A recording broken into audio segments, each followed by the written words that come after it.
friends, one amazing series of YA novels, an insatiable thirst to relive the glory that is K.A. Applegate's literary masterpiece. This is Fanimail, the Dork-Bajir Chronicles. Hello and welcome to The Speaking Tree, a Dork-Bajir podcast where we read through the Animorphs series one book at a time. And that's right, we're doing books, then talk about it every week. Today we'll be taking a deeper dive, super deep, into Megamorphs number 4, Back to Before, that rhymes. The book we read last week. My name is Mikhail, the host. I'm Tessa, the expert. And I'm Braden, the vindictive little bitch. Speaking of vindictive bitches, Pew, pew. Yeah. let's jump into some Fanimail. Ooh, yeah. Fanimail. Ooh, yeah. Our first piece of fan mail comes from our Felix Finch on Facebook. He shared a meme with us. It's like the classic Animorphs cover meme where it's like they alter the animal or human in some way. They picked number 20, which is good because it's the first David book. It's the last David book, you mean? Sorry, it's the last David book. It's a 22. It's a David book, I guess, is the only relevant thing here. But anyways, it's 6ix9ine morphing into a rat who, if you don't know, 6ix9ine is a hard AF rapper who basically is staying out of jail by ratting on a bunch of other famous people who were in gangs. Next piece of fan mail is also a meme. Brayden, you might appreciate this more than others. It's from @LegoRats on Twitter. And it's a picture of Axe's head. And it's been photoshopped out, so it's just the head, but it's like one of those quote posters where it's like the quote, whatever. And it says, "I have no mouth and I must taste. Very good. I feel like I kind of get it, but I'm not 100% there. It's a and so I'm Lovecraft trying. reference, from what I know. Oh, and okay. Braden is loves referencing Lovecraft references. It is actually a Harlan Ellison quote, not Lovecraft. Ah. Oh, wait, I think I get it now. We were speculating about the pixelation kind of near the bottom right of the picture, that like maybe they just pulled a bad JPEG. But I think it is an attempt to this is the most famous version of the I Now Have No Mouth cover is sort of like, near the bottom right becomes more like metallic and kind of wavery. Like the picture. Oh, the picture becomes fucked up, so that's like a reference to that. Yes. Oh, okay. Neat. I have a mouth and I am screaming internally. We love it when you send us your memes, especially if they're Animorphs memes. We don't really get it if they're not Animorphs related, because Animorphs is the lens that we view all of their content. Mm-hmm. So yeah, please send us your Animorphs memes. And if you want to see other Animorphs memes, check us out, because we make a lot. And by we, I mean Mikhail. My boss is pretty sick of me calling him Visser, but it's the only way I can understand his authority over me in the workplace. Big Jake did not go over well, so it's either that or Visser. Yeah. Drake and beams can't melt steel beams. Fuck. Okay. God damn it. Oh, man. Yeah, let's do our first segment. This is a segment where we diagnose an issue in this book and try to find a more creative and effective, solution. The question this week is, how would we have dealt with seeing Axe's transmission, which outed the Yeerks? And then how would we have dealt with the invasion, like the War of the Worlds-esque invasion, right after? So in this particular situation, we're the same as the Animorphs in terms of our resources are the Animorphs, other than Marco, Tobias, and Axe. We don't know. We don't know about Andalites, really, other than what we've seen on TV. The bare minimum that Axe has managed to get through before the TV shows cut him off because he's too controversial. We're going to jump into the story right where Marco dies. So that's basically where they escape from I think it's just a bug fighter that's attacking them. They escape from bug fighter and head into the forest. You guys remember that? Yep. Yeah. This is right before they go to the mall, basically. Well, right before they be homeless for 3 days and then go to the mall. It's right after Marco dies. Yeah. It's like, they're like living on the street and avoiding their parents. So, Sophomore. This is a bit hard, largely because they don't have morphing powers. Mhm. Yeah. So it's actually kind of more of a survivalist question, not a morphing question. It's like, how would you be able to live your life now with this invasion going on? Like, you wouldn't. How would you survive in the woods? Well, and also explicitly, like, they're looking for you specifically. They're not just invading everything. no, right? they're because looking it was for you specifically. well, they're looking for Jake. I think no one else, though, right? Well, Jake and, like, Cassie, he was on the phone with Cassie, and Rachel is the one who hit him in the face with the bat. So they're looking for, That's like, true. most of your crew. Well, that's all that's left, really. Those three, Mhm. yeah. Suggestions? So are we saying that we are, like, Yes, we are them. I'm Cassie, you're Rachel.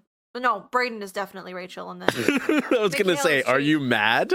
Are you mad, man? Or is it like we're just also there with them?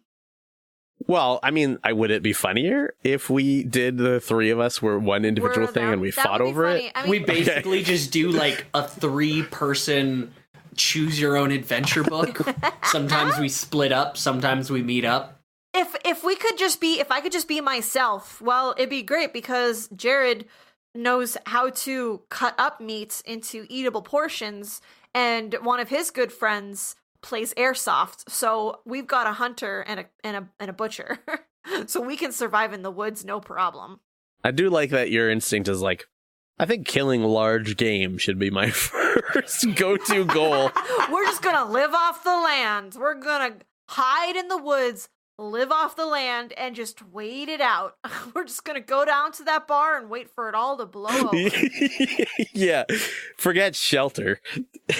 I think it's an uncomfortable and oddly loaded thing nowadays, but like the people who would have the quote unquote best time in this sort of scenario, and who I'm surprised we didn't see more of their perspective in or like portray them in this. We didn't see any portrayals of them in this book, is like preppers, like doomsday preppers, and like people who are like, I've got a gun to stop the government from taking my freedoms. Well, I mean, I would have loved to see that. They didn't really have like space for anyone else other than the cast at that point. But that is basically, yeah, we're in that world now. we're in that world now, but also I think it's So should we seek those people out? it's the 90s. Like, I don't know if there was necessarily a lot of preppers around yet. Oh, there's always been preppers. There's always been preppers, but they've grown more prolific as the internet's gotten better, and they can learn from each other, right? That's true. And Right now, the internet is dial-up, and Axe hates it because it's useless. Like, nobody knows that anything. that doesn't mean there aren't competent preppers out there. There might be, maybe it's just not in this city. Like, what if this place was like, what's a place in America that would not have doomsday preppers? I mean, I don't think there is one, right? Because doomsday is doomsday. It's like the fucking rapture. Vermont, maybe? Vermont. Everyone's having such a good time in Vermont. Vermont, let's say, Yeah. because they've got the maple trees, Mhm. they've got the maple syrup, they don't need any guns. They're fine.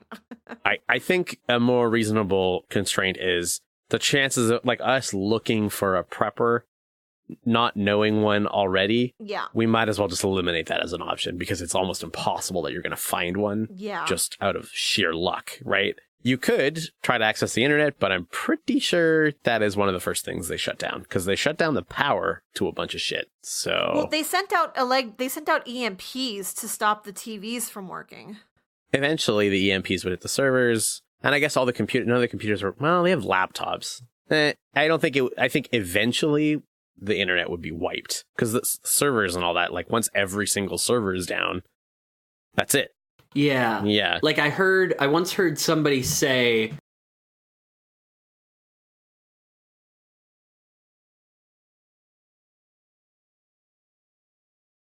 Cloud is a bad word. I don't think they should have used that. I think they should have used like remote storage or remote computing because that would have made way more sense that it's happening somewhere else. Anyways, this has nothing to do with what we're talking about. Okay, But let's it is say very that we interesting. are in Pace of the Animorphs. Like, one of us is Jake, one of us is Rachel, one of us is Cassie, and we're 13. We don't have our parents. We have barely any money. How do we live?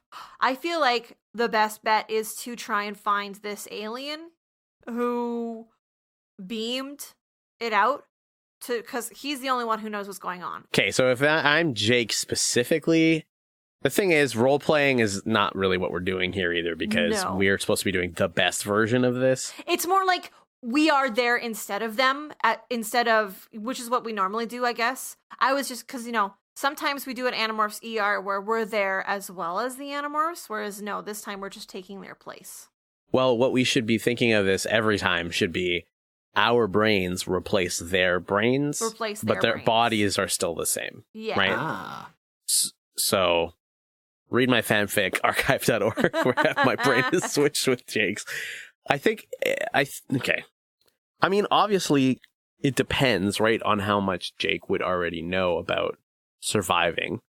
I do think that Cassie would be able to, if I learned anything from, reality TV and, Survivor Man type shows, is that shelter should be your number one concern. Food should definitely not be your number one concern. No, it's shelter and water. You can survive surprisingly long without food. Yeah, food especially. Water, not as much. But you can definitely...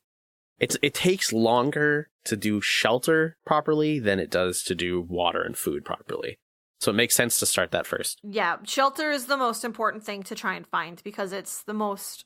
Yeah, like you said, you can die of exposure so quickly. So here's the other problem then, is that it's not as simple as just making a lean-to, right? Because if the Yeerks are looking for you, it's you can't really set up something obvious. Yeah. In the fucking woods. But on the same token, we have a bunch of homes that are probably going to be abandoned pretty quickly here, if not flat out destroyed, right? So you've got a lot of residences available to you. They've already made it clear that there's no winter here, I guess. I mean, there's places in the States with basically no winter. Yeah. They've never mentioned snow anyway, so there's that. Shouldn't have to worry too much about the heat being off for that reason. Water... That's a bit harder to say, because water pressure, as soon as the treatment tank and there might be pressure for a little while actually. But if they shut the computers down at the water treatment center, eventually shit will just go belly up and start backing up, and you won't have clean water sewer system. Yeah. It'd be good. But I think there'd be enough in the pipes, even in the hot water tank, you could probably empty and get water that way, especially if you're going from house to house. It would be good for a bit, and we can also operate on the assumption that, maybe we know, just to make it easier, we know that in 3 days some more shit is going down. We don't have to worry about making a tree fort that will let us live for 10 years. We can just find a couple different houses, because then the Yeerks are going to fucking pop off in, 3 days. Sorry, why would we know it's going to be over in 3 days? I just feel it might be easier for us to plan. If we go outside the rules and be oh yeah, also the Dork-Bajir starts swarming everything, and they started swarming the mall in 3 days. So Brayden, Carrot, my vote is no, we don't use that. No, we don't. What do you think? If only because they didn't. Yeah, I feel like there's some there's some holes in that theory. Okay, I tried my best. All you can try That's is fair. your best. Okay, well maybe it'll be easier to separate this into short-term and long-term goals. So short-term obviously is shelter. And also maybe mobile shelter, so not staying in the same place. I feel that wouldn't be that hard. The hard part would be getting away from the forest, which also wouldn't be that hard if you know your way around, where Cassie would come in handy probably there. But then popping out in another suburban neighborhood, and then frankly, breaking into a house, maybe even spend the night in the woods if you feel safe about it. The next day, find an empty house, break into it, stay there for a day, 2 days, do the same thing in another neighborhood. Yeah, I agree. Just find different houses. And even if the houses aren't abandoned, you could find a mall and hang out there for a night. Yeah, and it's weird, right? Because we also don't know what the Yeerks would do. Would they immediately go to every house and be hey, it's invasion, you gotta come, sorry? Or would they just because they wouldn't destroy the host bodies, right? No. So they have to find some way to... They would send out shock troops or something. You gotta It sounds like from the book they just started sending out Dork-Bajir to round people up. Right, and since we do know that Drake and Beams have a stun on them, so what if, after so long, Dork-Bajir start coming around and stunning everybody? Okay. So you have to hide from them. So maybe do a little bit of reconnaissance, even especially if you can, like, if it looks like the whole neighborhood's empty, you're good. If you can see the Dork-Bajir pulling people out of the house, that's even better, because then you know they're not going to come back to that house, right?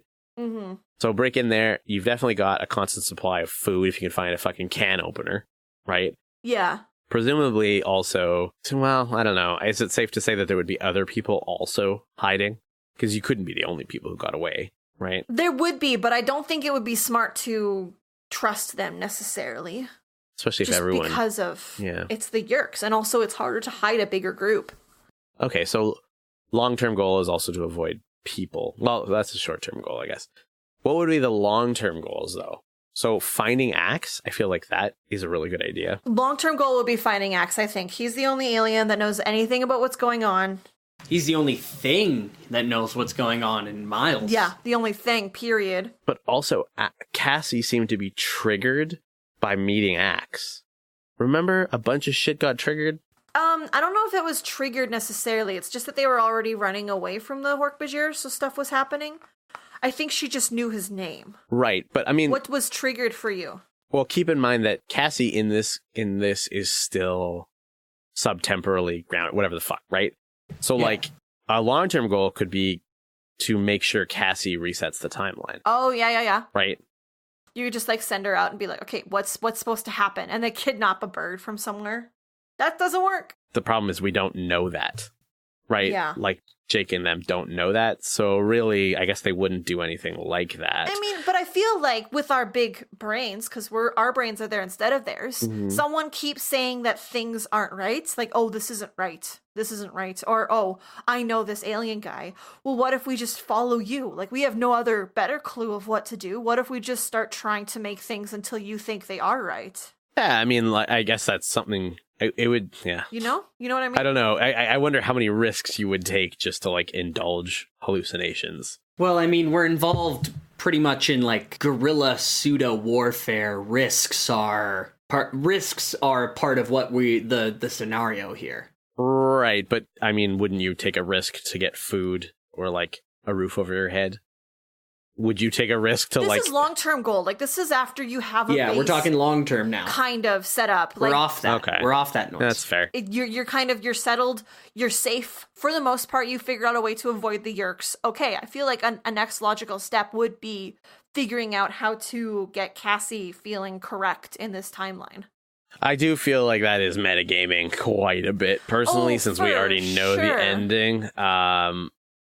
But I also don't think it would work necessarily, because, like, Marco is dead, Tobias is dead, Axe is going to be dead before you find him. Especially if these kids went into more prepper mode and they were like, okay, let's find survival. Like, right now, they're just kind of wandering around, sleeping in alleyways and hanging out in the mall.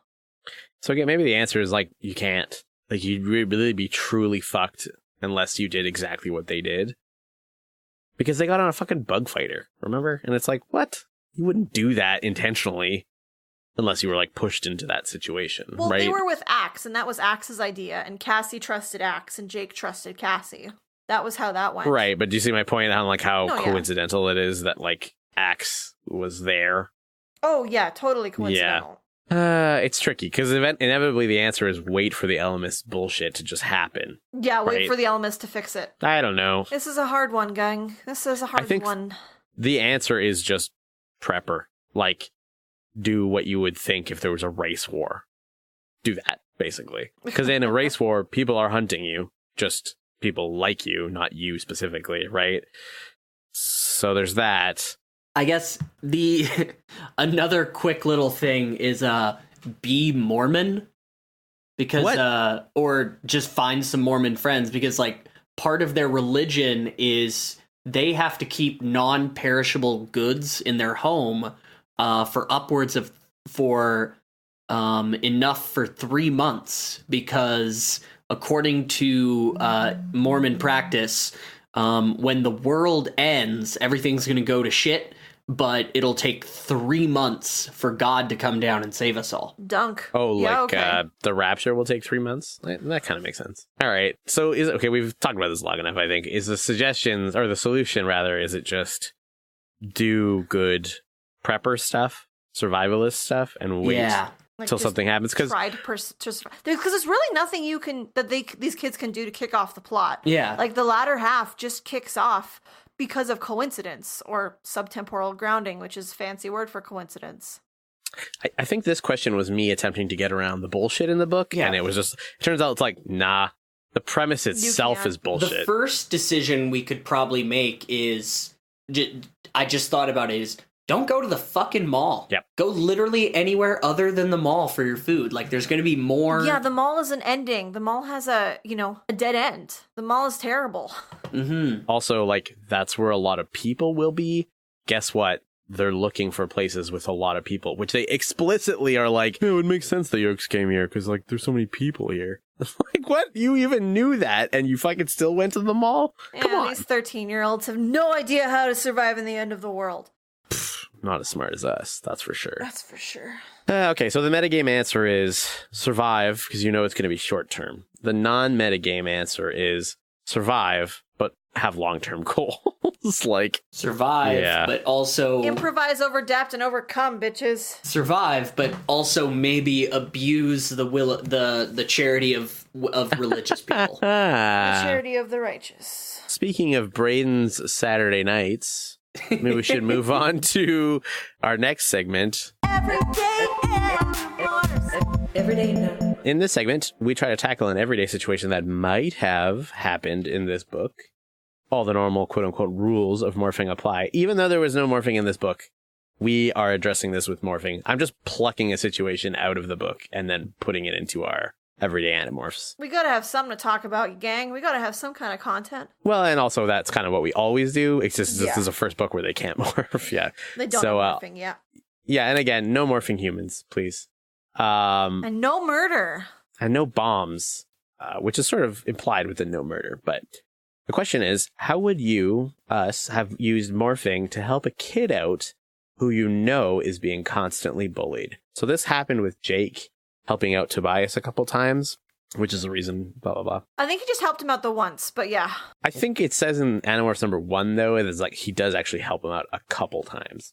Anyways. Yeah, that could be. You know what? Yeah, that could be. I mean, we literally did one of these segments on, like, Cassie trying to save a doodle from her t-shirt. So I think anything goes here, except for murder. Okay, my idea. I feel like we did a similar situation, maybe book 16 at the end, because there is the end where there is the kid whose dad was a controller, and how would you save the kid? I don't know. I feel like my answer might be similar to that one. Anyway, only Darby really knows the parallels between episodes. He's the only one that listens all the way through. Anyway, what I would do to help a kid who is being constantly bullied, I would morph like a cool, non-threatening animal and become their after-school pal. A dog could work, but I think it would be more impactful if it was a raccoon or a fox, like something that's normally wild that you don't interact with. And then this kid, I would just be the nice version of it, and this kid could hang out, and I could be its friend. And this kid could just tell me about their problems and, have a glimmer of hope in their sad life. Wait, was that a bit of like projection there, or like what's going on? Anyway, Brayden, what'd you have? Mine is a little more long game, but also I guess. Well, they're both pretty long game, but I don't know what I was gonna say there. So mine is it's pretty simple. It's just like a 1-point bulletin.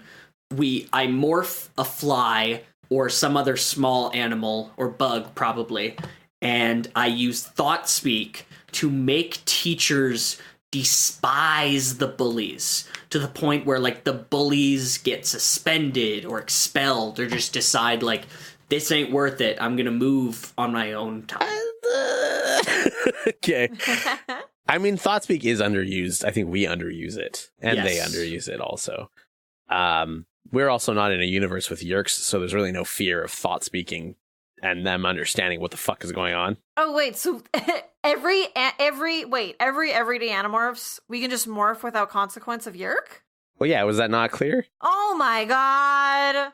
There's no Yeerks in everyday Animorphs. This is a utopian morphing world. I mean, there's still war and stuff and like famine, but there's just no Yeerks. My solution for this would be to morph a sort of Professor Lupin-esque wolf man, or maybe a slightly different version of it every time. But like, it's a wolf morph, obviously, but you go like 99% of the way there, but have some like fucked up element of your body. Like, oh, it's a wolf with human skin or something like that. Or it's a wolf with fur everywhere, but also human hands instead of feet. Ew! Oh my god, that's the grossest thing I've ever heard. Anyways, every time, Make so like them think there's a fucking skinwalker after them. Oh, that's also really gross. So this requires a little bit of supervision, I guess, or like monitoring, I guess. But watch for when he's being bullied, and if he's being bullied enough, you'll see it, right? Morph, like find a place to morph, right? Then, over time, as you appear and like start protecting this kid, because like, what bully is gonna fucking fuck with a wolf whose like eyes are human? So yeah, or can like kind of talk. Fuck with the wolf man. He gon' kick your bullies down. But also thought speak to the kid and tell the kids like, I'm your familiar. Like, you thought this shit wasn't real? Like, this was magic or fantasy world? Nah, man. Everyone who needs a familiar has one. Yeah, and like, yeah. And like, obviously, over time, people would like refer to him as like the freak wolf boy guy. But would they fuck with him? Also, who cares? Because even if they call him Wolf Boy, the wolf shows up and fucks with them. And it's like, yeah, he's Wolf Boy for a reason. In the short term, it sure helps the problem. I am the skinwalker. That's a good one. I like that one, Mikhail. Good job. That's like a more badass version of mine. Okay. Sure. I think we actually nailed that one, to be honest. I think that one was really good. We nailed that one so hard it came back in 3 days. Whoa! Controversial. Our next segment is called My Life, My Morph. In this segment, we decide on what the best use of the main morph in this book would be in our own lives. However, there were 0 morphs, and I'm not counting like the accidental gorilla shit. And honestly, the shark thing, as interesting as it is, was only a tiny part of the book. So instead, Tessa came up with a, shall we say, hypothetical. That was a stinger for a hypothetical question of the week. Remember that when we used to do those? Yeah. Wow, that was great. Question of the week. Just the fucking worst stinger ever. Yeah. Why don't you read it then, Tessa? Let's say you were visited by a mysterious alien, Drode, perhaps, and this alien wiped your memories of reading Animorphs. Would you start reading Animorphs for the first time as you are now? Why or why not? For me, if I may go first, I would say yes, I would. And I would have actually a very easy way to get into it. So I've gotten really into personal finance in the last year or so, and there's some bloggers I like called Bitches Get Riches. They do personal finance geared mainly towards young women, and one of them is a big Animorphs fan, and she just wrote an article about how Animorphs is great and is surprisingly relevant in today's world. And it's wonderful. And because I got into, like, no matter what kind of time fuckery the Drode wanted to do, like whether he erased my memory of reading Animorphs and I still have all my stuff, or if he went back in time and made it so I never heard of Animorphs in the first place, well, I've heard of Bitches Get Riches completely through a different stream, not unrelated to Animorph stuff. So I would have heard about them anyway, even if I didn't know Animorphs. I would have read this article. I would have thought, hey, this book series actually sounds completely up my alley. Let me get into it. But Braden? Why do I have an answer to this one? I haven't read the whole thing yet. Yeah, but would you have started reading Animorphs if I didn't know about it? Yeah, I think you can still. I don't know. That's a good point. Yeah. I think the answer. Well, okay, wait. How about if you weren't going to start a podcast? Then there's the answer to that. I don't think I would have. I do not believe I would have. It would have taken maybe in future if it gets like some people have sort of had their finger on.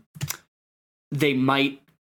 Maybe I would read like the first few books to like get a handle on the TV series or whatever, but I do not see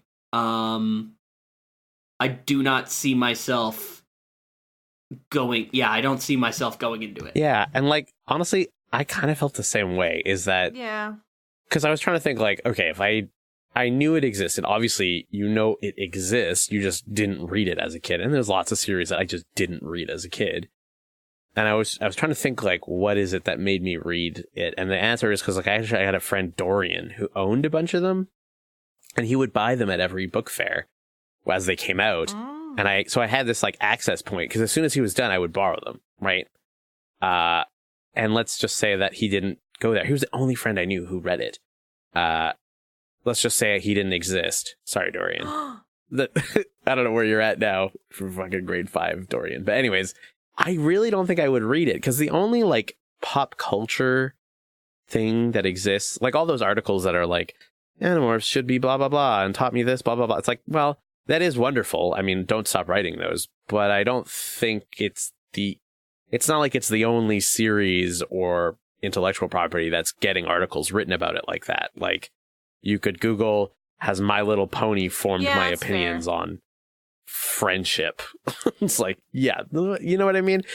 So in that case, just me personally, I would probably just see the memes of the covers, and I have literally never looked up, like, once I know what the meme joke is in terms of like the backstory of the meme, if I don't already know, I stop there. Like with a 6ix9ine. Yeah. Oh no, that was this week. Sense. When I saw that 6ix9ine meme, I was like, oh, okay, well, I need to look a little bit more into this. I read like one line. I was like, okay, I get it. I'm not about to go listen to 6ix9ine because of that meme, right? And also, like as an adult, I just straight up don't read like quote unquote kids books. Like I read Harry Potter as a kid and only finished reading it as an adult because it hadn't come out yet until I was an adult. Whereas I totally read YA books all the time. I mean that's fine. There's nothing wrong with that. I just don't do it. Yeah, but I'm just kind of explaining, like, don't worry, I'm not just cheating because my love of Animorphs is so big. I'm not subtemporally grounded into Animorphs, is what I'm saying. Like I would have organically loved it as an adult, I think. For real. I think also like there is a chance I would have read it knowing Tessa, and like because Braden recommended a series. Well, Braden actually gave me a trilogy of YA books. I've read all of them, and I found out there's actually a 4th one, which I have on hold at the library. So, like, it's not impossible that I would have read it, but Tessa, you'd have to really have sold me on it. And honestly, I think the only way it ever came up was, like, I don't even remember how, but I just remember you being like, I love Animorphs. And I was like, I love Animorphs also. And it was only till later that I found out me saying I love Animorphs was, like, a thing I enjoyed as a kid. And for you is like a thing that runs through my blood every day of my life. It's like I'm getting like Animorphs tattooed onto my body because I cannot be away from Animorphs. Right. So I think if I had to say like, it wouldn't be an absolute no, but it would be like a, let's say 10 to 15% chance that I would read it. Also, as we read what other people online said about it, I think I will chime in terms of agreeing or not agreeing with my personal experience. Speaking of that, why don't we jump in? What did people on Twitter say, Braden?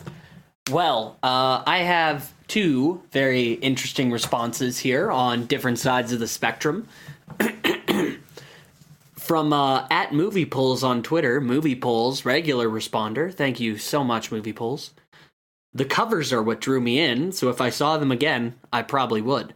Or maybe I'd see the title and get these visions of listening to a podcast about it, because I'm an anomaly who breaks down timelines, even though I didn't have that power in prior time-traveling adventures. Listen, we don't talk about that.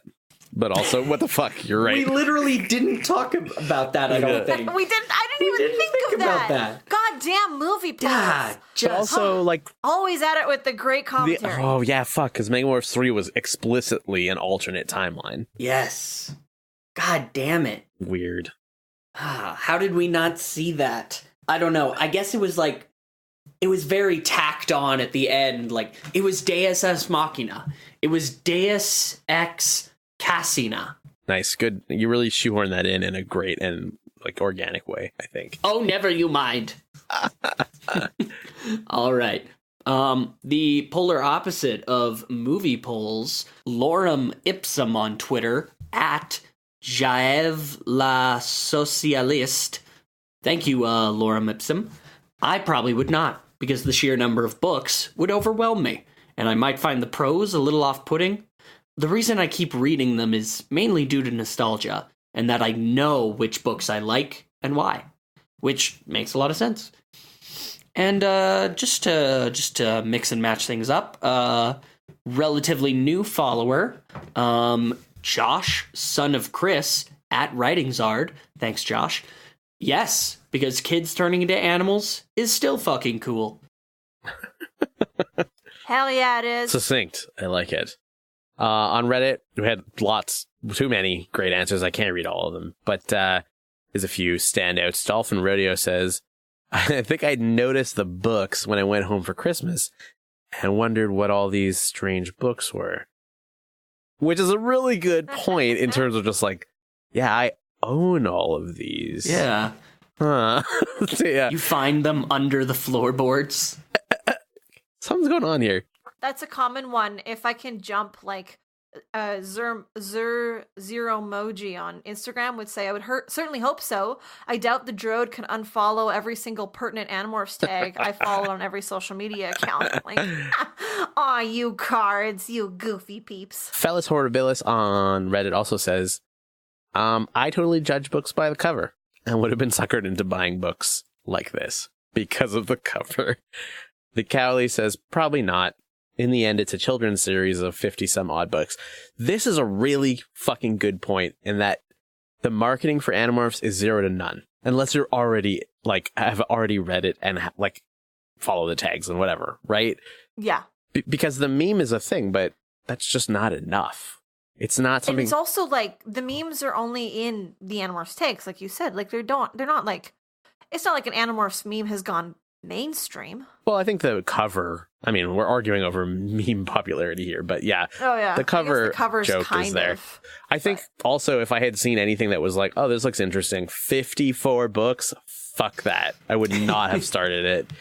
Fister49 says... I mean, they're pretty diminutive. That's way too much. I don't think the size would intimidate me. It's still like 54 books. Like, you don't really know until you crack it open that the print is big and they're easy to rip through. Like, 54 books is a lot to read. It's too much. That's why I don't read comics. There's just too much to get into.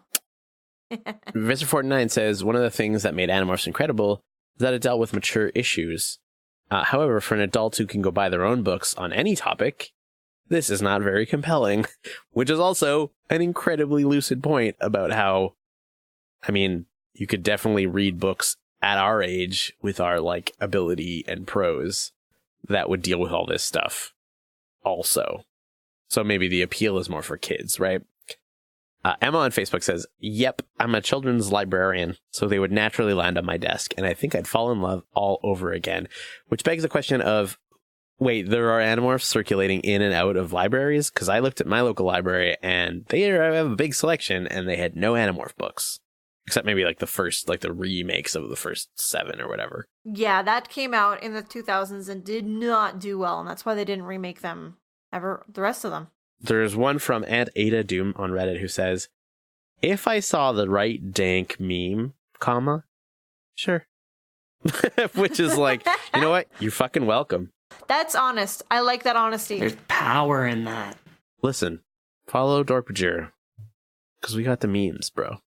On our friends on Instagram, secret.ignis says, I would, since though my memory would be wiped, I have the entire series right here next to my desk. So I'd be like, whoa, new books I haven't read, and just read them all again. Lamau.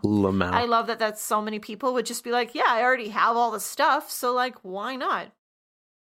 MC_Reagan says, of course, God himself would make his second coming and tell me to read the 54 plus most harrowing YA books ever written as penance for the original sin.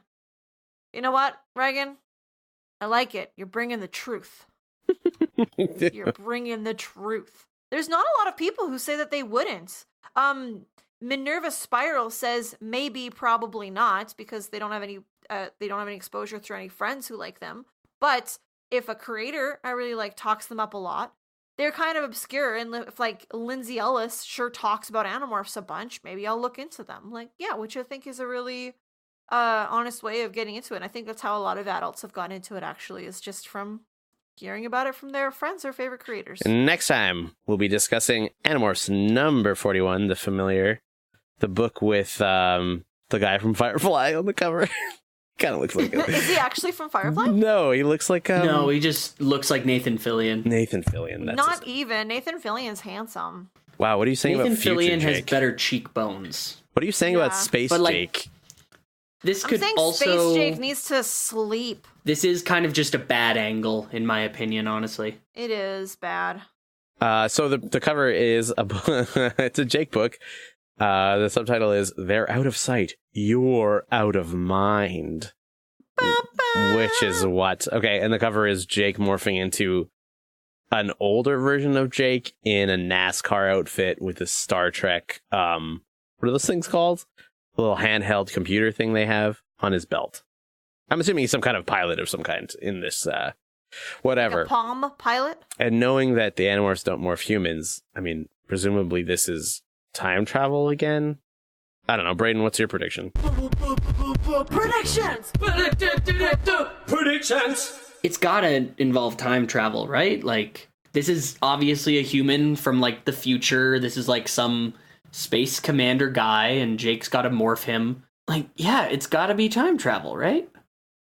I can't remember what happens in this book, honestly. It's called The Familiar. Maybe it's a wolf boy with a wolf familiar that protects him from being bullied. Okay. There is going to be futuristic humans. I mean, this has to be time travel, right? Like this is only, that's the only thing that this cover can portray. Traveling to a future where humans have begun to enter the greater galactic community, and they have space technology, and they wear silly, colorful jumpsuits to portray a world not quite yet Star Trek, but not exactly like the space truckers from Alien, right? That's what this means. The space trucker from Alien. There was also space truckers in Star Trek, remember? No? Anyways. I never saw space truckers in Star Trek. Was there yeah, space truckers? In the remake with Chris Pine. They were mining. Don't you remember that? Anyways. I've never seen Star Trek. I do not know. It's the one with Anakin Skywalker and okay. Obi-2 yeah, okay. Kenobi, I think his name was. Let's see, 3-4PO? Yeah. Anyways. They have to collect a ring or something and take it to a mountain. Actually, no, I think they have to kill the unnameable villain who escaped from Abascan prison. Yeah. Okay. Anyways. But if you've loved our hijinks and you want to hear more of it, well, listen to the rest of our episodes. You silly Billy. You can find our stuff on our podcast page at collectivelegacy.org or on Twitter, Tumblr, Instagram, or Facebook. Remember, subscribe on iTunes or wherever you get your podcasts, or else you don't even want to know. It'll probably get cut out, so this joke won't work, but so I won't tell the joke. I'll just say, there's so much cut content that we don't want you to see, and you don't want to see. If you join us on our Patreon, then you can get the cut content. Speaking of cut content, you're fired, Brayden. No, I'm just kidding. Speaking of the Patreon, canceled? You're canceled. Brayden and I dug up a tweet from when you joined Twitter a year ago, and it said, Twitter is dumb. Anyways, you can show your support for our show by subscribing to our Patreon page, patreon.com/DORKBAJIR. We offer special bonuses for patrons, like access to our Discord server, Animorphs essays written by us, and much, much more. We like to give a special shout out to our patrons at the Dork-Bajir level or higher by giving them an Animorphs style title, starting with... Big shout out to Spencer : the Wolf Boy. Steam Driven : my little raccoon after school friend. Shauna : had to do it to him. Michael Armenta : the only prepper in the area. Mariah Wamby : I've got all these books, I might as well read them. Zachary Vaudo : couldn't do it to him. Andrew Vila : the little boy protected from being bullied every day. Aw. Greg Della Posta, Animorphs memes, and going behind the meme. Martha Urquhart, wanted to do it to him. Nick, the friend who forced me to read Animorphs after I wiped it from my mind. Anne-Marie Ellis, actually, movie polls. Movie polls is secret identity. I've done it. I've revealed you. Elamist, movie polls actual identity? Oh, fuck! We've got bad information! There's a canary! Oh my god. Anyanka, at TV polls. The reincarnation of movie polls. For the movie morphs, my name is Mikhail, the horror thriller. I'm Tessa, the comedy expert. And I'm Braden. I think I should play Fallout New Vegas again. It was just good. And this has been Filmamorphs, the Dork-Bajir Cameramals. That sounded like you were saying the word caramel with a caramel in your mouth. Yeah, I was trying to say camericals, but it did not sound right. I feel like I jumped on the genre thing, and Tessa jumped on the genre thing, and Braden specifically avoided the genre thing because he knew that he would have to say, like, gonzo fetish porn. Yeah, he would have to be a bit too real with that one. I love me some tentacle hentai, but only if the creature that has tentacles also has teeth. Because teeth are your real fetish and you're just hiding behind the semi-normal fetish? I like them both. I love them both.